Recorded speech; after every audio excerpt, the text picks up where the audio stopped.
সুপ্রিয় দর্শক, আসসালামু আলাইকুম। আপনাদের সবাইকে স্বাগত জানাচ্ছি এখনকার আলোচনায়। আপনাদের সঙ্গে আছি আমি সিরাজুল ইসলাম। দর্শক, হরমুজ প্রণালীতে কি ভয়াবহ যুদ্ধ শুরু হতে যাচ্ছে? কারণ আমেরিকা ইরানের উপরে নৌ ব্লকেড আরোপ করেছে, আর ইরান বলেছে মার্কিন সেনারা হরমুজ প্রণালীতে থাকা অবস্থায় এক ফোঁটা তেলও তারা বের হতে দেবে না। এদিকে জাতিসংঘ নিরাপত্তা পরিষদে চীনের বিরুদ্ধে অভিযোগ এনেছে আমেরিকা। তারা ইরান এবং ইয়েমেনের কাছে যে সমস্ত পণ্য রপ্তানি করা উচিত নয়, নিষেধাজ্ঞা রয়েছে, সেই সমস্ত পণ্য রপ্তানি ঠেকানোর ব্যাপারে যথেষ্ট কার্যকর ভূমিকা নিচ্ছে না। আর চীন জবাবে বলেছে মধ্যপ্রাচ্যে যে যুদ্ধ আমেরিকা শুরু করেছে এটা ঠিক হয়নি, দ্রুত এই যুদ্ধ বন্ধ করা উচিত। এদিকে ইসরায়েল এবং আমেরিকার সেনাবাহিনীর মধ্যে এবং গোয়েন্দা সংস্থার মধ্যে আরও সম্পর্ক ঘনিষ্ঠ করা, সমন্বয় করার ব্যাপারে যে প্রস্তাব দিয়েছে মার্কিন রিপাবলিকান দল, সেই প্রস্তাব সিনেটে প্রত্যাখ্যান করেছে এবং আটকে দিয়েছে ডেমোক্রেটিক সিনেটররা। আরেকটি খবর হচ্ছে ইরান থার্মোনিউক্লিয়ার বোমা বানিয়েছে কিনা এটা নিয়ে নতুন করে জল্পনা কল্পনা ছড়িয়ে পড়েছে। থার্মোনিউক্লিয়ার বোমা মানেই হচ্ছে হাইড্রোজেন বোমা। একটা হাইড্রোজেন বোমায় কমপক্ষে 50 মেগাটন শক্তি থাকতে পারে। 50 মেগাটন মানে কয়েক হাজার পরমাণু বোমার সমান।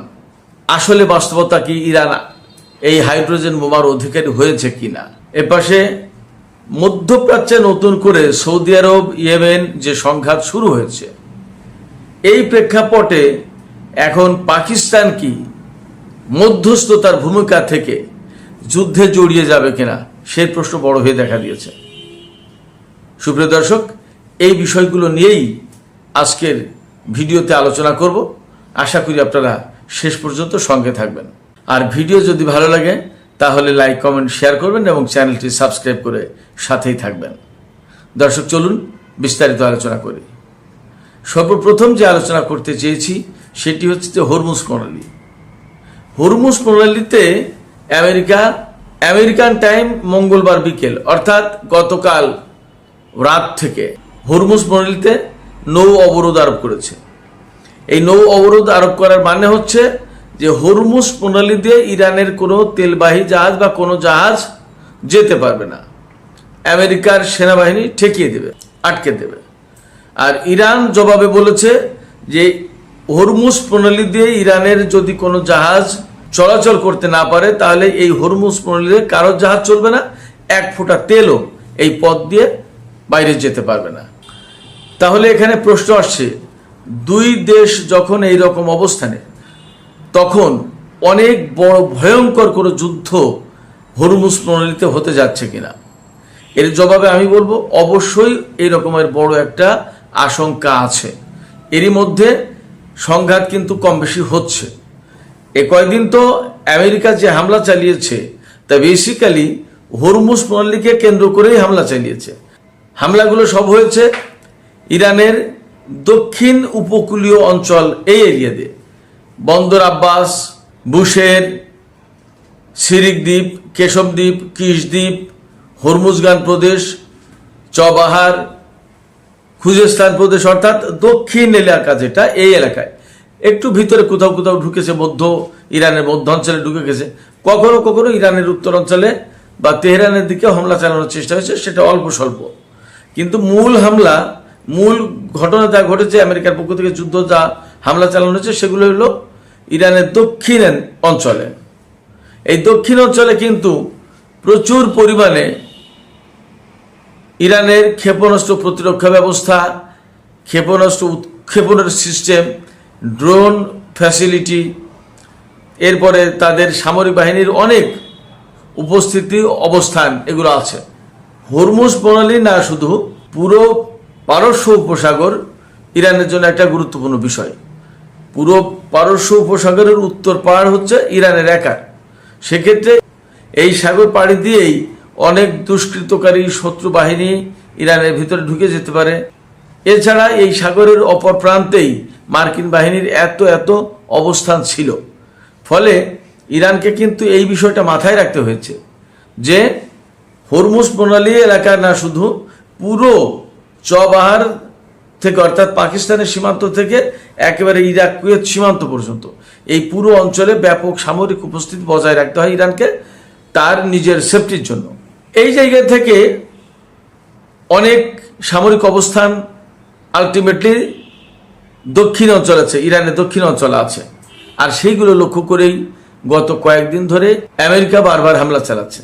এর জবাব দিতে গিয়ে ইরানকেও মধ্যপ্রাচ্যের যে সমস্ত দেশ রয়েছে, বিশেষ করে কুয়েত, বাহরাইন, কাতার, জর্দান, সংযুক্ত আরব আমিরাত, এমনকি ওমানেও মার্কিন অবস্থানে ইরান হামলা চালিয়েছে।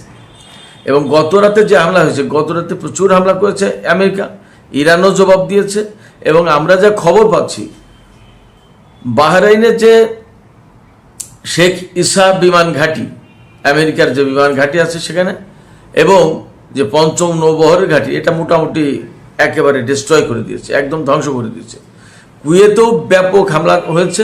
তারপরে জর্দানের প্রিন্স সুলতান এয়ারবেজ এবং প্রিন্স হাসান এয়ারবেজ, এই সমস্ত জায়গায় মারাত্মক রকমের হামলা চালিয়েছে ইরান। কারণ এখন আর বসে থাকার কোনো সুযোগ নেই। অ্যাকচুয়ালি আমেরিকা কিন্তু ইরানের দক্ষিণ অঞ্চলে হামলা করে ইরানের সামরিক শক্তি মারাত্মকভাবে ক্ষতিগ্রস্ত করে দিয়ে, যাতে ফ্রন্ট লাইনটা ভেঙে পড়ে, এরপরে কিন্তু স্থল অভিযান চালানোর একটা চেষ্টা করতে পারে, এরকম প্ল্যান আছে বলে জানা যাচ্ছে।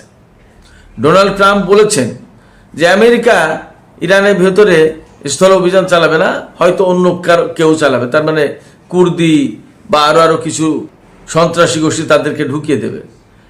আমার ব্যক্তিগত পর্যবেক্ষণ হচ্ছে যে ডোনাল্ড ট্রাম্প যা বলছে এখানে তার বিপরীত ঘটবে। ওরা তো থাকবেই, কুর্দি আর আরো যে সমস্ত ইরান বিরুদ্ধে যে সমস্ত উগ্রপন্থী গেরিলা গোষ্ঠী আছে তারা হয়তো থাকবে। তার সাথে অবশ্যই ইসরায়েল এবং আমেরিকার সেনারা ইরানের ভেতরে স্থল অভিযান চালানোর চেষ্টা করবে। যদি স্থল অভিযান চালায়, তবে স্থল অভিযান চালালে ইরান আগেই বলে রেখেছে আমেরিকা এবং ইসরায়েলের কবরস্থান হবে ইরানের মাটি। লাশের পর লাশ পড়বে, হাজার হাজার অগন্তি লাশ পড়বে। যাই হোক, তো হরমুজ প্রণালীকে কেন্দ্র করে অবরোধ পাল্টা অবরোধের যে সমস্ত ঘটনা ঘটছে, তাতে আসলেই অনেক বড় এবং ভয়ঙ্কর যুদ্ধ হওয়ার আশঙ্কা রয়েছে। যখন এই রকম প্রেক্ষাপট, তখন বিশেষ করে সামাজিক মাধ্যমগুলোতে খবর ছড়িয়ে পড়েছে যে ইরান নাকি 35টি হাইড্রোজেন বোমা বানিয়েছে। থার্মোনিউক্লিয়ার বোমা বলে এটাকে, বা হাইড্রোজেন বোমা। পরমাণু বোমার চেয়ে হাইড্রোজেন বোমা অনেক অনেক বেশি শক্তিশালী। তার কারণ হচ্ছে যে পরমাণু বোমা যেভাবে ফিউশন ঘটায়, বিস্ফোরণ ঘটায়, হাইড্রোজেন বোমা পরমাণু বোমা ব্যবহার করে প্রাথমিক কাজটা করে বাদ বাকি শক্তি অর্জন করে অন্য কায়দায়। আমেরিকা জাপানের হিরোশিমায় যে পরমাণু বোমা ব্যবহার করেছিল তার শক্তি ছিল 15 কিলোটন, আর নাগাসাকিতে যেটা মেরেছিল সেটা শক্তি ছিল 21 কিলোটন। তার ধ্বংসযোগ্য ক্ষমতা তো আমরা কম বেশি দেখেছি। এখন আমেরিকা, রাশিয়া, এই সমস্ত দেশের হাতে যে সমস্ত ছোট ছোট পরমাণু বোমা আছে, তার শক্তি এর চেয়ে কয়েক গুণ বেশি। বাস্তব কথা হচ্ছে, রাশিয়ার হাতে যে সমস্ত সবচেয়ে বেশি শক্তিশালী পরমাণু বোমা আছে, তার সবচেয়ে বেশি শক্তি হচ্ছে 500 থেকে 800 কিলোটন। হিরোশিমা নাগাসাকিতে ব্যবহার হয়েছিল 15 থেকে 21 কিলোটন শক্তির বোমা। আর রাশিয়ার কাছে যে সমস্ত সবচেয়ে পরমাণু বোমা, যে সমস্ত শক্তিশালী বোমা আছে, তার শক্তির মাত্রা হচ্ছে 500 থেকে 800 কিলোটন। আর একটা হাইড্রোজেন বোমা, যে হাইড্রোজেন বোমা, টিজার হাইড্রোজেন বোমা যেটা পরীক্ষা করেছিল রাশিয়া, তার শক্তি হচ্ছে 50 মেগাটন। 1000 কিলোটনে 1 মেগাটন, 50,000 কিলোটন ছিল ওই টিজার বোমার শক্তি। 50,000 কিলোটনে কত বোমা হয় পরমাণু বোমা, আপনারা চিন্তা করেন। টিজার যে বোমা পরীক্ষা করেছিল রাশিয়া, সেটার মূল টার্গেট ছিল 100 মেগাটন শক্তি দিয়ে এই বোমা বানানো হবে, কিন্তু তার ধ্বংসযোগ্য এবং তেজস্ক্রিয়তা এত মারাত্মক হবে, সেটা অনেক বেশি ক্ষতির কারণ হয়ে যাবে। এই জন্য অর্ধেকে নামিয়ে আনা হয়। 1000 কিলোটন দিয়েও যদি একটা পরমাণু বোমা বানানো হয় তাহলে 50টা পরমাণু বোমার সমান একটা হাইড্রোজেন বোমা, রাশিয়া যেটা পরীক্ষা করেছিল। কিন্তু বেশিরভাগ পরমাণু বোমার যে সাইজ বা যে শক্তি তাতে 100 কিলোটনের ভেতরে এখন বেশিরভাগই রাখা হয়। তো পৃথিবীতে 9টি পরমাণু শক্তিধর দেশের কাছে পরমাণু বোমা যাদের কাছে আছে, এই 9টি দেশের কাছে 12,183টি সম্ভবত পরমাণু বোমা আছে। তো এই সমস্ত পরমাণু বোমা যা মাত্র কয়েকটা হাইড্রোজেন বোমার সমান। বলা হচ্ছে ইরানের কাছে 35টি হাইড্রোজেন বোমা আছে। আমি ব্যক্তিগতভাবে মনে করি এই বিষয়টার সত্যতা নিশ্চিত করা কঠিন। ইরানের পক্ষ থেকে কিন্তু পরিষ্কার কোনো ঘোষণা দেওয়া হয়নি। যতক্ষণ পর্যন্ত ইরান ঘোষণা দিচ্ছে ততক্ষণ পর্যন্ত আমাদের বলার কোনো সুযোগ নেই যে হ্যাঁ ইরানের কাছে পরমাণু বোমা আছে বা হাইড্রোজেন বোমা আছে। তবে আমি আবারও বলি, ইরানের খাতামুল আম্বিয়া বিমান ঘাঁটির যিনি সাবেক প্রধান ছিলেন, পরে তিনি মেজর জেনারেল হয়েছিলেন, মেজর জেনারেল আমির আলী হাজিজাদে, তিনি একসময় বলেছিলেন গত বছর 12ই জুন যখন ইরান আমেরিকার যুদ্ধ শুরু হয়, সম্ভবত তার কয়েকদিন আগে বলেছিলেন যে ইরানের কাছে পরমাণু প্রযুক্তির চেয়েও বড় কিছু আছে। তাহলে হাইড্রোজেন বোমা যদি পরমাণু বোমার চেয়ে বেশি কিছু হয়, এবং অবশ্যই তাই, তাহলে ইরানের কাছে হাইড্রোজেন বোমা আছে ধরে নেওয়া যায়। অথবা তাদের কাছে এমন মিসাইল বা এমন অস্ত্র আছে যা ব্যবহার করলে একটা শহর কয়েক সেকেন্ডের ভেতরে টোটাল ইলেকট্রনিক ডিভাইস অকেজো করে ফেলতে পারে। ব্যাপক ধ্বংসযজ্ঞ হবে না, কিন্তু ইলেকট্রনিক ডিভাইসগুলো অটোমেটিক অকেজো হয়ে যাবে। তাহলে ইরান তো এই ধরনের শক্তির অধিকারী আছে, ইরান বলছে এটা। তো সেক্ষেত্রে দেখা যায় যে ইরানের কাছে যে সমস্ত সামরিক শক্তি আছে তা দিয়ে আমেরিকাকে মোকাবেলা করার মতো অবস্থা আছে, এটা মোটামুটি বোঝা যায়, বলা যায়। সেক্ষেত্রে আমেরিকা চাইলেই ইরানকে ধ্বংস করে দিয়ে একটা কিছু করে ফেলবে এমনটা না। হ্যাঁ, ইরানকে তারা যেহেতু বাগে আনতে পারছে না, নত স্বীকার করাতে পারছে না, সেক্ষেত্রে তারা হয়তো ফাইনালি পরমাণু বোমা ব্যবহার করলেও করতে পারে, অসম্ভব কিছু না। কিন্তু সেটা করলেও হয়তো পরিণতি ভিন্ন রকম হবে। আমরা এখনই বলবো না বা বলতে পারছি না কি হবে, কিন্তু ইরান এ সমস্ত সবকিছু মাথায় রেখেই সামনে এগোচ্ছে বলে আমার কাছে মনে হয়। ইরানের সামনে এই কথা নিশ্চয়ই আছে যে আমেরিকার হাতে, ইসরায়েলের হাতে পরমাণু বোমা আছে, তারা তো পরমাণু বোমা ব্যবহার করতে পারে, তখন আমরা কি করব, এই বিষয়টা নিশ্চয়ই ইরানিদের মাথায় আছে। যাই হোক, আমরা এখন অন্য প্রসঙ্গে একটু আলাপ করি। গতকাল জাতিসংঘ নিরাপত্তা পরিষদে আমেরিকার রাষ্ট্রদূত ওয়ালস তিনি বলেছিলেন, অভিযোগ করেছেন যে ইরান এবং ইয়েমেনের কাছে যে সমস্ত পণ্য রপ্তানি করা নিষিদ্ধ, চীন সেগুলো মানছে না।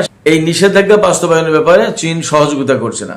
চীন এই বিষয়টি অস্বীকার করে চীনের যে রাষ্ট্রদূত সানলেই তিনি বলেছেন যে চীন এগুলোতে সহযোগিতা করছে না, বরং এর চেয়ে বড় বাস্তবতা হচ্ছে, এটা যতটা জরুরি তার চেয়ে বড় বাস্তবতা হচ্ছে, বড় জরুরি হচ্ছে যে ইরানের বিরুদ্ধে যে আমেরিকা যুদ্ধ শুরু করেছে, এই যুদ্ধটা শুরু করাই উচিত নেই, এটার নৈতিক কোনো ভিত্তি নেই, এবং এই যুদ্ধ যত দ্রুত সম্ভব বন্ধ করা উচিত, মধ্যপ্রাচ্যে এই যুদ্ধ থামানো উচিত। তার মানে চীন কিন্তু সরাসরি এই যুদ্ধের বিরুদ্ধে পরিষ্কার বক্তব্য দিল এবং পরিষ্কার অবস্থান নিল। এখন চীনের এই অবস্থানের প্রেক্ষাপটে পরিস্থিতি আসলে কত দূর যায়, কি হয় সেটা দেখার ব্যাপার। চীন কিন্তু গত 2 দিন আগে দুটো মেসেজ দিয়েছে। একটা মেসেজ আমেরিকাকে, মার্কিন প্রেসিডেন্ট ডোনাল্ড ট্রাম্প হুঁশিয়ারি উচ্চারণ করেছিলেন চীনকে যে চীন যদি আমেরিকা থেকে তেল কেনা বন্ধ না করে তাহলে চীনের উপরে 100% শুল্ক আরোপ করা হবে। চীন বলেছে, চীনের প্রেসিডেন্ট শি জিনপিং বলেছেন যে তোমরা 100% কেন 200% দাওগে, অথবা যত খুশি দাওগে, আমরা আমাদের মতো করব, আমরা আমাদের স্বাধীনতার সার্বভৌমত্বর চর্চা করব, তোমরা যা পারো করো, তোমরা আমাদের ব্যাপারে হস্তক্ষেপ করতে এসো না। এছাড়া সৌদি আরবের যুবরাজ প্রিন্স মোহাম্মদ বিন সালমান, তাকে চীনা প্রেসিডেন্ট বলেছেন যে তোমাদের মধ্যপ্রাচ্যের তেল গ্যাস যদি রাখতে চাও, এই সম্পদটা অক্ষত যদি রাখতে চাও, তাহলে ইরানের উপরে আমেরিকার হামলা বন্ধ করার ব্যবস্থা করো। আমেরিকাকে বলো তারা যেন ইরানের উপর হামলা বন্ধ করে। চীনের মেসেজ কিন্তু এগুলো। তার মানে চীন ক্রমেই তার অবস্থান পরিষ্কার করছে ইরানের পক্ষে, এবং এটা করতেই হবে। এদিকে আরেকটা গুরুত্বপূর্ণ খবর আছে। আমেরিকা ইসরায়েলের গোয়েন্দা বাহিনী এবং সামরিক বাহিনীর সাথে একেবারে মার্জ হয়ে যেতে চেয়েছিল, অর্থাৎ আমেরিকার যে গোয়েন্দা, ইসরায়েলের সেই গোয়েন্দা, অর্থাৎ ইসরায়েলের গোয়েন্দাদের হাতে যত তথ্য থাকবে সমস্ত সব তথ্য আমেরিকাকে দেবে, আর আমেরিকাও একই কাজ করবে ইসরায়েলের সাথে, অর্থাৎ সমন্বয়টা একদম অঙ্গাঙ্গিভাবে মিশে যাবে, জড়িত হয়ে যাবে। এবং সামরিক বাহিনীর যে সক্ষমতা, আমেরিকার হাতে যে অস্ত্র থাকবে তাই থাকবে ইসরায়েলের হাতে, এরকম। এই প্রস্তাবটা নিয়ে আলোচনা শুরুর কথা ছিল কংগ্রেসে। এ নিয়ে প্রস্তাব উত্থাপন করা হয়েছে সিনেটের ডেমোক্র্যাট সদস্যরা এর চরম বিরোধিতা করেছে, প্রত্যাখ্যান করেছে। তাতে সিনেটে এই প্রস্তাবের বিরুদ্ধে ভোট পড়েছে 50টি, আর প্রস্তাবের পক্ষে ভোট পড়েছে 46টি। এই প্রস্তাবটা সিনেটে পাশ করার জন্য ভোট দরকার ছিল 60 100 ভোটের ভেতরে 60টি দরকার ছিল, কিন্তু এই প্রস্তাব পাশ হলো না। তার মানে এই প্রস্তাব সম্ভবত আর প্রতিনিধি পরিষদে আলোচিত হতে পারবে না, এটা আইনে পরিণত হতে পারবে না। তার মানে বোঝা যাচ্ছে যে এখনো ডেমোক্র্যাটরা ইসরায়েলের পক্ষে একদম অন্ধভাবে চলে যায়নি এবং এই ইরান যুদ্ধকেও তারা সমর্থন করছে না। এবং মজার ব্যাপার হচ্ছে এই বিল এবং সামরিক ব্যয় বাজেট বাড়ানোর ব্যাপারে প্রস্তাব উত্থাপন করা হয়েছিল, সিনেট দুটোই নাকচ করে দিয়েছে। সামরিক বাজেট বাড়ানো এবং আরো কাজ করলে, প্রস্তাবগুলো পাশ হলে ডোনাল্ড ট্রাম্প অবলীলায় ইরানের বিরুদ্ধে যুদ্ধ করে যেতে পারত, কিন্তু সেই সুযোগটা সম্ভবত তিনি পাচ্ছেন না, অন্তত সিনেট থেকে। সুপ্রিয় দর্শক, আমি সর্বশেষ যে বিষয়টি নিয়ে আলোচনা করব সেটি হচ্ছে ইয়েমেন এবং সৌদি আরবের ভেতরে মোটামুটি একটা সংঘাত হয়ে গেছে এবং সংঘাত আরো বেশি মারাত্মক হতে পারে। ইয়েমেন কিন্তু সৌদি আরবের আকাশের উপরে অবরোধ আরোপ করেছে। তারা বলেছে সৌদি আরবের আকাশে কোনো দেশ যেন বিমান পরিচালনা না করে। যতক্ষণ পর্যন্ত ইয়েমেনের আকাশের উপর থেকে অবরোধ প্রত্যাহার করে না নেবে সৌদি আরব, ততক্ষণ পর্যন্ত সৌদি আরবের আকাশের উপরে এই অবরোধ থাকবে। তার মানে হচ্ছে সৌদি আরবের আকাশে যদি কোনো দেশ বিমান পরিচালনা করে, সেই সমস্ত বিমানে হামলা চালাতে পারে ইয়েমেন ক্ষেপণাস্ত্র ড্রোন দিয়ে। তাহলে যুদ্ধ কিন্তু দুই পক্ষের ভেতরে আরো মারাত্মক আকার ধারণ করবে, অনিবার্য হয়ে উঠবে। এর ভেতরে যদি কূটনৈতিকভাবে আলাপ আলোচনার মাধ্যমে যদি পরিস্থিতি সামাল না দেওয়া হয় এবং একটা মীমাংসায় না আসা হয়, তাহলে কিন্তু যুদ্ধ ইয়েমেন এবং সৌদি আরবের ভেতরে অনিবার্য হয়ে উঠবে। যদি ইয়েমেনের সাথে সৌদি আরবের যুদ্ধ শুরু হয়ে যায়, তাহলে পাকিস্তানকে সৌদি আরবের পক্ষে যুদ্ধে জড়িয়ে যাবে, তার মানে ইয়েমেনের বিরুদ্ধে যুদ্ধ করতে বাধ্য হবে। সম্প্রতি সৌদি আরবের সাথে পাকিস্তানের যে চুক্তি হয়েছে তাতে কিন্তু তাই বলা আছে যে সৌদি আরবের উপরে কোনো দেশের হামলা পাকিস্তানের উপর হামলা বলে ধরে নেওয়া হবে, আর পাকিস্তানের উপর হামলা সৌদি আরবের উপর হামলা বলে ধরে নেওয়া হবে। তা সৌদি আরবের সাথে যদি ইয়েমেনের যুদ্ধ হয়, তাহলে তো পাকিস্তান এখানে আলটিমেটলি জড়িয়ে যেতে বাধ্য। অথচ পাকিস্তান ছিল মধ্যস্থতাকারীর ভূমিকায় এবং সারা বিশ্বে সে কিন্তু একটা সম্মানজনক অবস্থায় চলে গিয়েছিল, তার একটা আলাদা মর্যাদার আসন অলরেডি তৈরি হয়ে গেছে। এই অবস্থায় সৌদি আরব যদি ইয়েমেনের সাথে যুদ্ধ শুরু করে, তাহলে পাকিস্তান কিন্তু সেই মর্যাদা হারিয়ে যুদ্ধে যোগ দেওয়া দেশ হিসেবে পরিগণিত হবে। পাকিস্তান এই কাজটা করবে কিনা এবং পাকিস্তান এই পরিস্থিতি এড়ানোর জন্য কি করতে পারে, সেটা একটা বড় প্রশ্ন হয়ে দেখা দিয়েছে এখন। এই যে পাকিস্তানকে যুদ্ধে জড়িয়ে দেওয়ার একটা কৌশল মনে হচ্ছে, তাহলে এই কৌশলটা কারা করলো?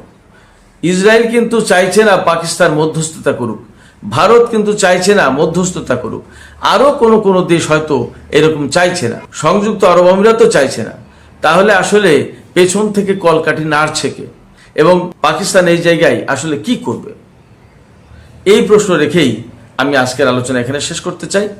আলোচনা শেষের আগে আপনাদের কাছে আরেকটু প্রশ্ন করি, পাকিস্তানকে আসলে এই যুদ্ধে জড়িয়ে দেওয়ার জন্য পেছন থেকে আসলে কারা কলকাঠি নাড়ছে, সেই প্রশ্নও আপনাদের কাছে রাখলাম। আপনাদের মতামত কমেন্টে আশা করছি। আর ভিডিও ভালো লাগলে লাইক কমেন্ট শেয়ার করবেন এবং চ্যানেলটি সাবস্ক্রাইব করে সাথেই থাকবেন।